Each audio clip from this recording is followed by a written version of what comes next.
Sadakta mtazamaji popote pale ulipo, natumai mzima buheri wa afya. Ndio mwanzo wa taarifa za Dira Ya Hope TV leo. Jina langu ni Dolly Mbuvi na mtafsiri wa lugha ishara anafahamika kama Boniface Morevi. Na tunaanza na taarifa kwamba Rais William Ruto amewahakikishia watahiniwa wote wa mitihani ya kitaifa itafanywa kwa utaratibu na wazi. Akizungumza katika shule ya msingi ya Kikuyu katika kaunti ya Kiambu, Rais amewahakikishia watahiniwa kuwa serikali imeweka mazingira mazuri ya kuhakikisha mabadiliko ya haraka katika ngazi zinazofuata za elimu na kuboresha hali ya elimu nchini. Mtihani huu umeanza vyema maeneo mbalimbali nchini licha ya mvua na masuala ya usalama maeneo tofauti. Hapa taarifa hiyo.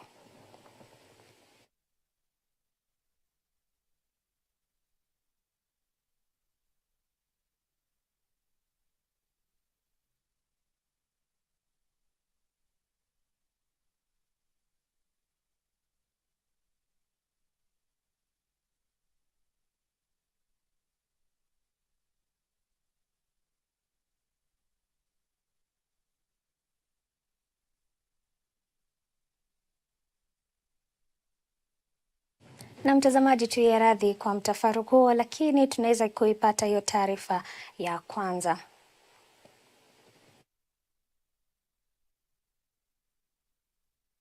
Mtihani wa kitaifa wa darasa la 8 KCPE unaofunga mtaala wa 844 nchini umeanza hii leo saa 2 asubuhi bila visa vyovyote vya kuogofya, sawia na ule wa tathmini ya gredi ya 6 KPSEA. Rais William Ruto ameongoza zoezi la kusambaza mtihani kwa wanafunzi katika shule ya msingi ya Kikuyu Township, kaunti ya Kiambu, akiwa ameandamana na waziri wa elimu Ezekiel Machogu pamoja na mbunge wa Kikuyu Kimani Ichung'wah. Akizungumza katika shule hiyo, Rais Ruto amewatakia kila laheri watahiniwa, huku akisema kuwa kila mmoja atapata nafasi katika shule za upili. There is no child in Kenya who will not have a place to move on and to progress their education into the next level. That is the confidence I want you.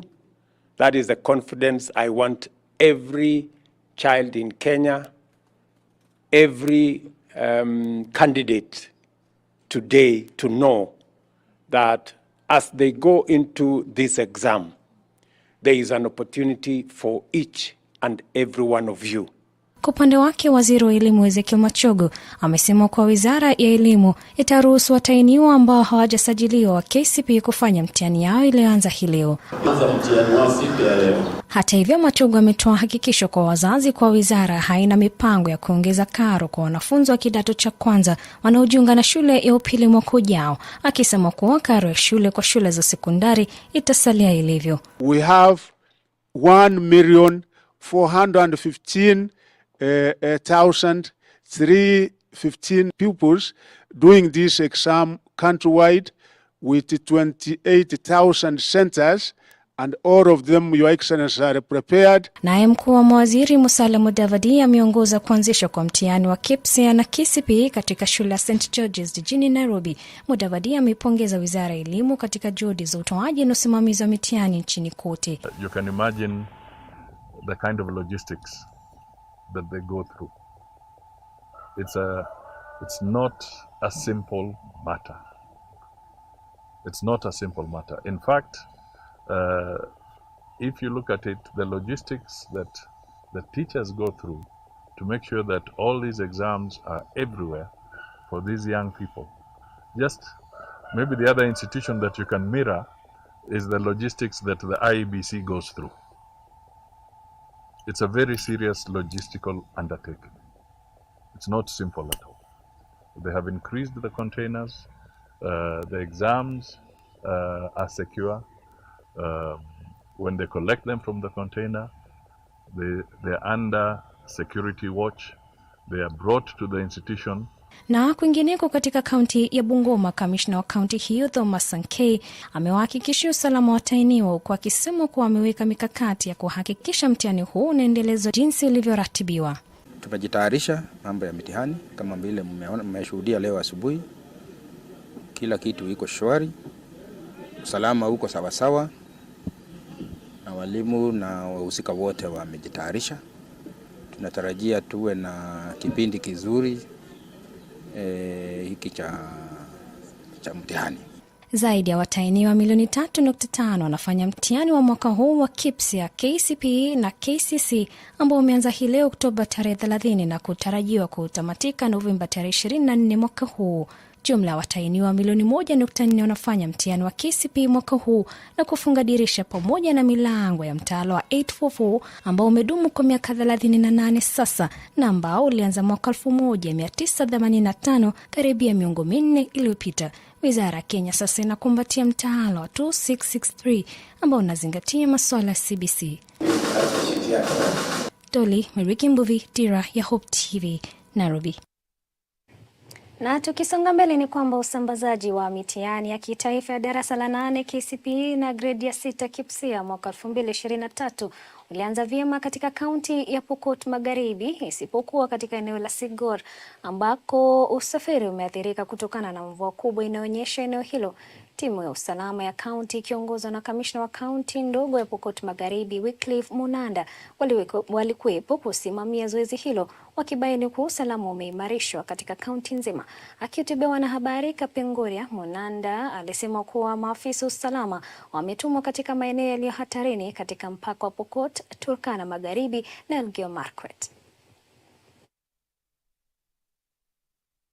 Tumepokea habari kwamba senta zote zimeanza vizuri isipokuwa sehemu ya Sigor ambapo kuna shida kidogo. Mvua imenyesha usiku mzima na kwa hivyo mito mingi imefurika na imekuwa vigumu kupeleka mtihani, lakini tuna usaidizi kutoka kwa Wizara ya Interior ambapo wametupatia helikopta ambayo itatusaidia kupeleka mtihani sehemu hizo. Sasa hatujapata ripoti yoyote ya wanafunzi ambao wamepata miba ama kujifungua wakati huu, na tunatumai kwamba pengine hatutakuwa na ripoti yoyote kwa siku hizo 3 ambazo mtihani itakuwa ikifanya.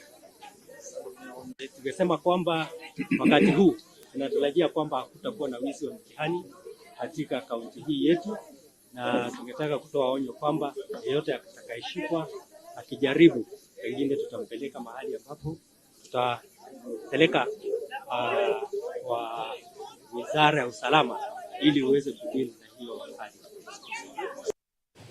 Na katika kisa cha kusikitisha kaskazini mwa taifa, maafisa wawili wa jeshi wamefariki na wengine 4 kujeruhiwa vibaya baada ya gari waliokuwa wakitumia kusafiria kukanyaga kilipuzi kilichotengwa ardhini katika barabara ya Dadaab, Garissa. Maafisa hao walikuwa wakienda kushika doria na kusimamia mtihani wa KCPE na KPSEA eneo la Ege Dam. Hata hivyo, serikali imeimarisha usalama katika maeneo yanayoshuhudia mashambulizi ya ugaidi katika kaunti ya Garissa, hasa wakati huu wa mtihani ya kitaifa, kulingana na mkurugenzi wa elimu kaskazini mashariki Adan Roble.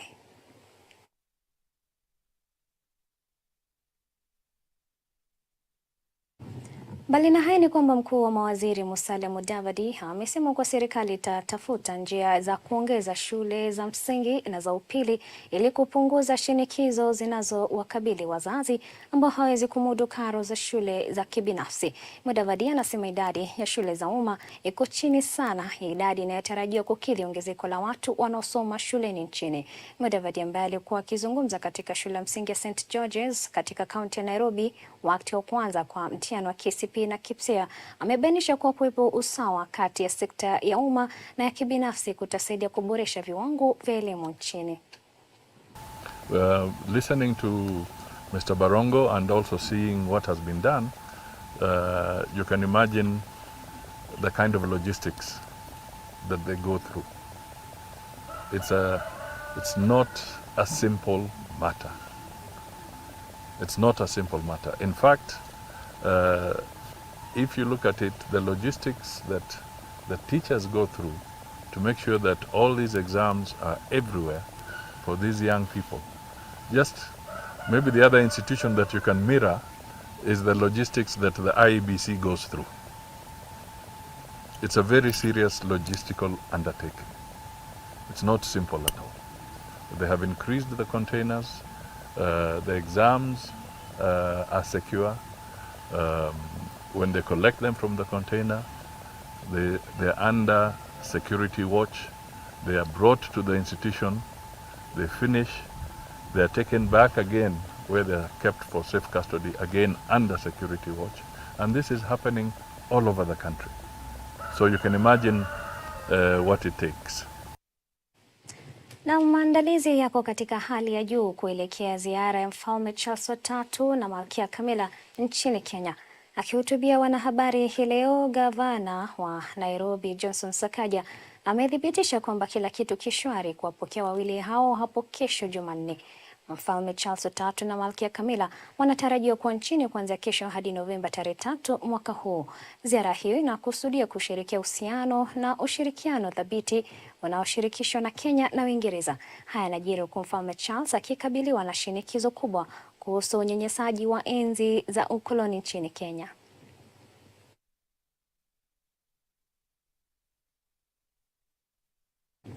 Na mbali na hayo ni kwamba 70% ya Wakenya wanahisi ugatuzi umeleta mabadiliko, kwani unaleta huduma karibu na wananchi, ikilinganishwa na 21% ambao wanahisi mambo ni mabaya zaidi kuliko kabla ya kuanzishwa kwa ugatuzi mnamo mwaka 2013.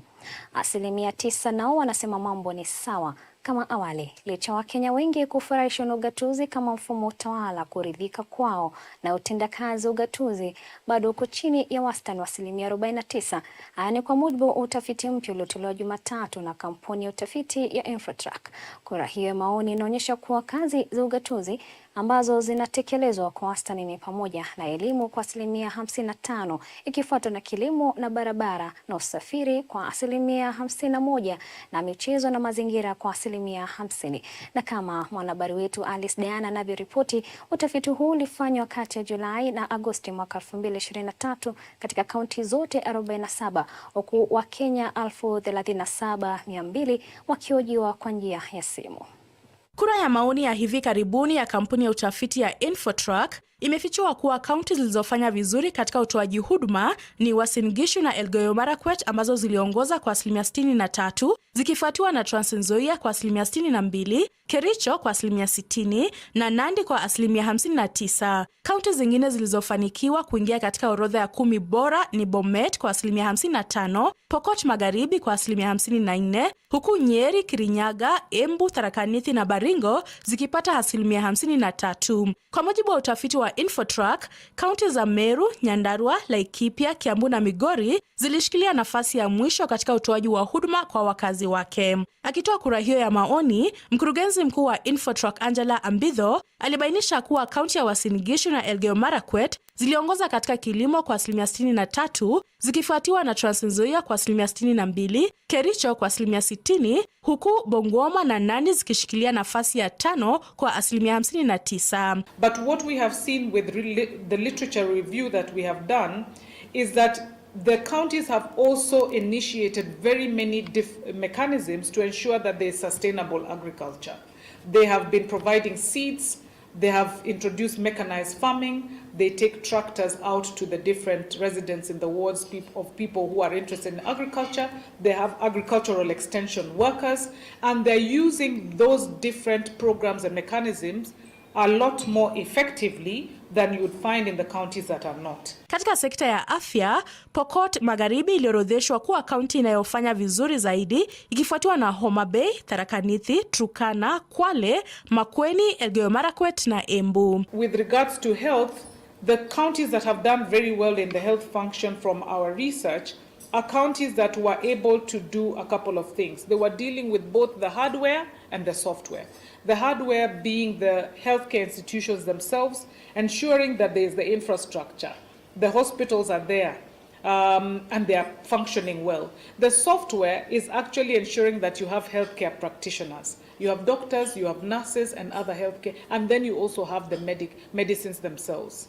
So what we see, for instance, with the most improved county, Homa Bay, is that they refurbished their level 5 hospital, they constructed new health facilities, they restored essential drug supplies to the facilities across the counties, and we also see the same happening with Mombasa in construction of Miritini and Likoni, and streamlining of services across the county. Katika sekta ya elimu, kaunti 10 zilizoongoza kwa mujibu wa utafiti wa Infotrack zilikuwa Pokot Magharibi, Elgeyo Marakwet, Murang'a, Tharaka Nithi, Kericho, Kwale, Nyandarua na Kirinyaga. Zingine ni Uasin Gishu, Bomet, Vihiga, Nyeri, Trans Nzoia na Embu. Kaunti ya Nyeri iliorodheshwa kuwa kaunti bora zaidi katika sekta ya barabara na uchukuzi.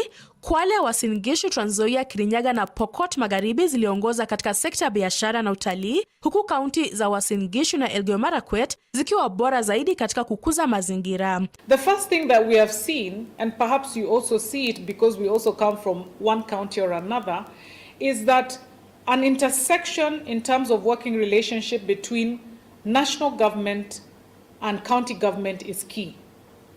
So county governments cannot act in a vacuum and say, give us our budgets and our locations and we will then, perform and deliver to our residents as we will. There is the need of a symbiotic relationship between county and national governments, and we are seeing that those counties that perhaps either by design or by default have a close working relationship with national government also seem to have accrued, benefits in terms of satisfaction that they get. Alice Diana, Dira Ya Hope TV. Shukran sana Alice Diana kwa taarifa hiyo. Na sasa tuelekea kule kaunti ya Kisii ambako gavana wa kaunti ya Kisii Simba Arati anadai kwamba serikali ina mpango wa kumkamata kwa kuboresha sekta ya bodaboda mjini Kisii na kupambana na ufisadi katika serikali ya kaunti hiyo. Akihutubia wanahabari leo katika uwanja wa michezo wa Gusii uliokuwa umezingirwa na kikosi cha maafisa wa GSU, Arati alikashifu kufungwa kwa afisi za bodaboda za manispaa ya Kisii kwa msingi ya kuwa ni eneo ambalo walifutekelezwa. Anajiri siku 3 baada ya kufungwa kwa afisi ya bodaboda iliyoko katika afisi za serikali ya kaunti hiyo baada ya kutangazwa kuwa ni eneo la uhalifu.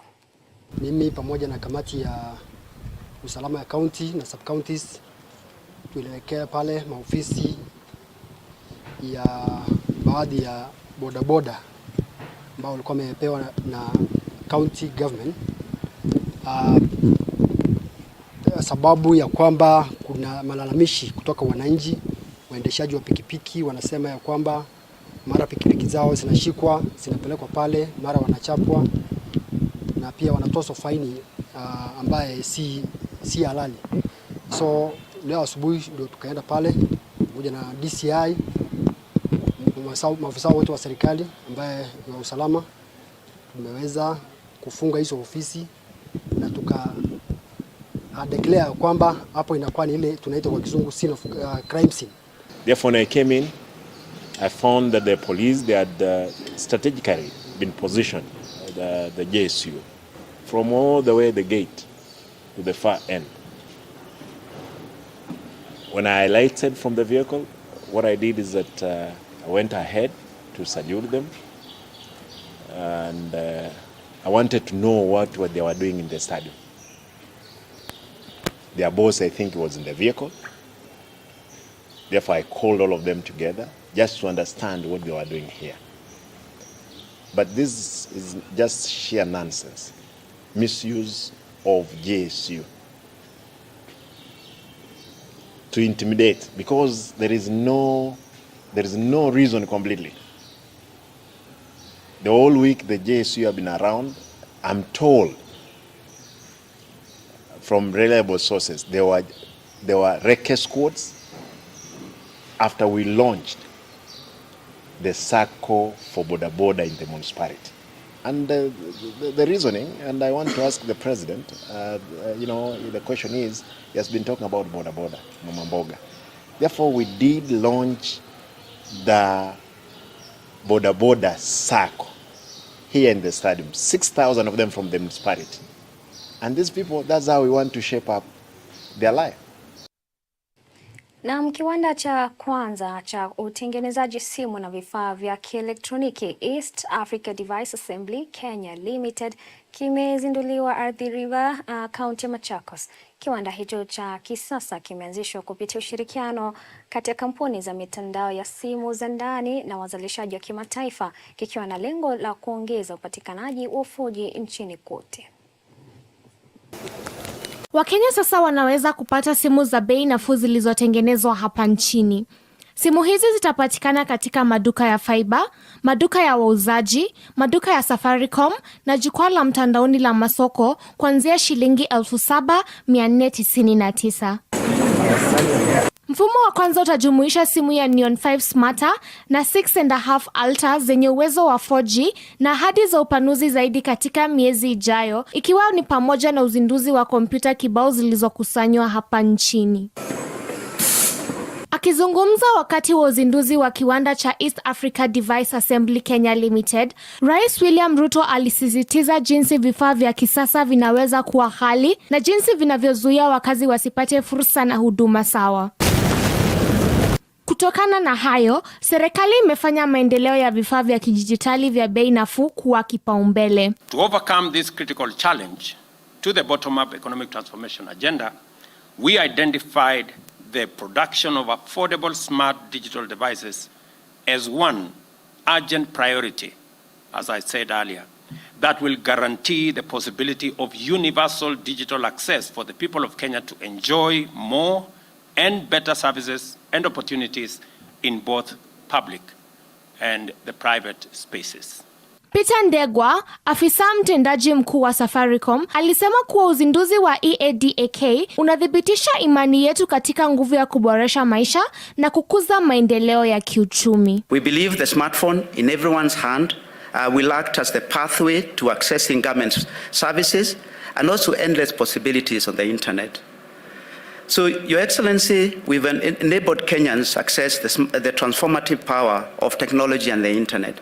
In partnership with Google, which is what I was explaining to you earlier, we offer affordable smartphones payable in installments on a pay-as-you-go basis, which we call Lipa Mdogo Mdogo. Eliud Owalo, waziri wa baraza la mawaziri, teknolojia ya habari na uchumi wa kidijitali, alitabiri kuwa kifaa hicho kimekuwa kipande kilichokosekana katika lengo la kudigitize. In pursuit of this digitalization agenda, Your Excellency, there has been a missing gap. The missing gap has been the device. Connectivity is only meaningful if there is universal access, Your Excellency. And in this regard, I want to thank most sincerely EADAK for helping us as government to close the gap so that we can at long last have affordable smartphone devices in the hands of the wider Kenyan population. Zaidi ya kufanya simu mahiri kuwa rahisi kupatikana, mradi huu unatarajiwa kutoa kazi kati ya 300 na 500 moja kwa moja, kuendeleza vipaji vya ndani na kuchangia katika ukuaji wa kiuchumi wa Kenya. Nikiripotia Dira Ya Hope TV, langu jina ni Veronica Wanjiru.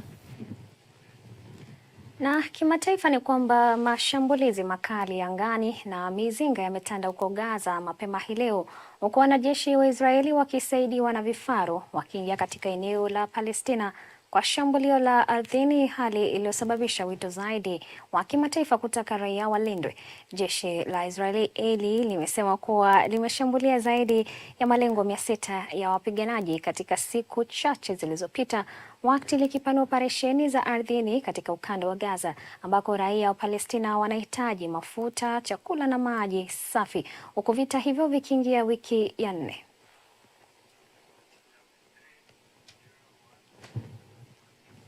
Na mwisho wa taarifa za Dira Ya Hope TV jioni leo. Mpenzi mtazamaji, shukrani za dhati kwa kutegea taarifa zetu.